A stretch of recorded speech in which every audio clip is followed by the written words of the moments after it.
Right right right Ravi గారు ధన్యవాదాలు phone call అందుబాటులోకి వచ్చినందుకు.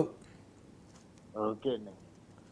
సో అది పరిస్థితి అండి. శివరామ్ ప్రసాద్ గారు ఉన్నారు, రాజకీయ విశ్లేషకులు, వారితో మాట్లాడదాం. శివరామ్ ప్రసాద్ గారు, ఒక పక్క జగన్మోహన్ రెడ్డి గారు ఏమో మరి ఇప్పుడు అసలు ఎన్నికల సందర్భంగా అసలు మనకి ఇప్పుడు ఏం జరుగుతుంది, ఒక పక్క దేశం అంతా కూడా ఈ పాకిస్తాన్ సంబంధించి ఆ ఉగ్రమూకల్ని ఎలా మట్టు పెట్టాలి, మనం ఎలాగ ముందు ప్రాణాలు ఎలా కాపాడుకోవాలి, ఇంకొకసారి ఈ పెహల్గామా లాంటి దాడులు జరగకుండా మనం ఎలాగా ధైర్యంగా ప్రొటెక్ట్ చేసుకోవాలనే దాని మీదే ప్రజలందరూ కూడా, దేశ ప్రజలు. మరి ఇప్పుడు ఆయనేమో తాడేపల్లిలో సమావేశం ఏర్పాటు చేసి హడావిడిగా అయిపోయింది, ఈ ప్రభుత్వం ఏం చేయలేకపోతుంది, మనకి అవకాశం వచ్చేస్తుంది, సో ఇక నేను ప్రజల్లోకి వెళ్తా అంటున్నారు. ఏంటి సార్? అంటే ఒకటండి, ఇదంతా స్ట్రాటజీ. ప్రతిపక్షం ఏ స్ట్రాటజీ చేయాలో అదే స్ట్రాటజీ ఆయన ప్లే చేస్తున్నారు. ఎందుకంటే 164 సీట్లు వచ్చి కూటమికి, ఎన్డీఏ కూటమికి 164 సీట్లు వచ్చిన తర్వాత ఇవాళ నాయకులు కానీ వాళ్ళు కానీ చాలామంది బయటకు వెళ్ళిపోయారు అవును వైసీపీ నుంచి. ఆ పరిస్థితి వచ్చిన తర్వాత ఇవాళ వాళ్ళని నిలుపుకోవటానికి కానీ లేకపోతే వాళ్ళకి ధైర్యం చేకూర్చడానికి కానీ వాళ్ళకి ఒక ఆశ కల్పించాల్సిన అవసరం ఉంది. అది కల్పిస్తున్నాడు ఆయన. దాంట్లో భాగమే పోలీసులను కానీ లేకపోతే అధికారులను కానీ హెచ్చరించడం కూడా దాంట్లో భాగమే. అవును, గతంలో మనం చూసాం, లోకేష్ గారు అనేవాళ్ళు కదా, రెడ్ బుక్ వచ్చిన వాళ్ళని అందరినీ ఇచ్చేస్తాం, మీరు ఎన్ని కేసులు ఉంటే అంత ఇచ్చేస్తాం, మీకు ప్రయారిటీ ఇస్తాము, అవకాశాలు ఇస్తాం. కానీ అది యాక్చువల్గా జరగదు కదా. ఏదో ఆ టైంలో కార్యకర్తలను కాపాడుకుంటానికి, కార్యకర్తలను నిలబెట్టి వాళ్ళని ప్రజాక్షేత్రంలోకి వెళ్ళేది చేయటం కోసం వాళ్ళకి ఏదో ఆశలు కల్పించడం తప్ప యాక్చువల్గా జరిగే పని కాదు. ఇంతవరకు వాళ్ళ మీద ఉన్న కేసులే తీలా.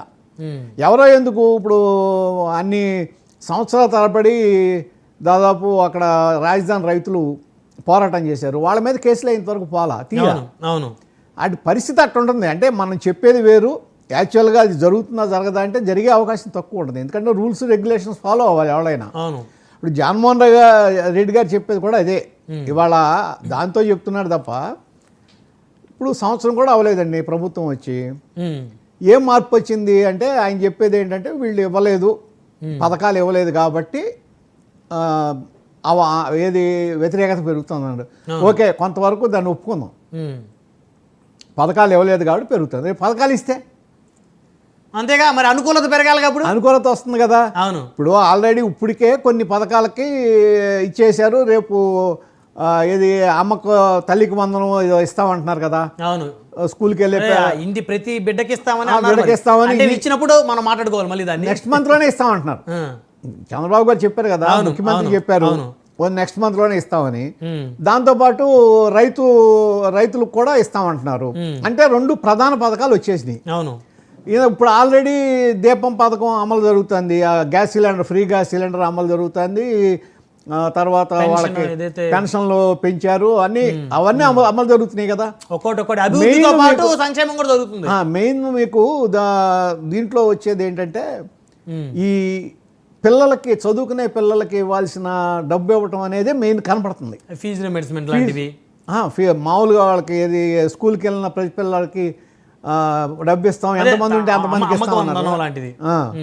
దాంట్లో అది మొదలైంది అనుకోండి, రేపు మీకు దాంట్లోనే ఒక 50% వాళ్ళలో ఉన్న ఏదైనా అసంతృప్తి పోతుంది. తర్వాత రైతులకు ఇవ్వటం మొదలెడితే మిగిలిన రైతుల్లో అసంతృప్తి పోతుంది. కాబట్టి అక్కడ ఇక మిగిలింది ఏముంటుందంటే మీకు ఏది 18 సంవత్సరాలు దాటిన మహిళలకి 1500 ఇస్తాం నెల అన్నారు కదా. అవును, అదొకటి ఎప్పుడు అమలు చేస్తారనేది చూడాలి, ఏ రూపంలో అమలు చేస్తారో చూడాలి.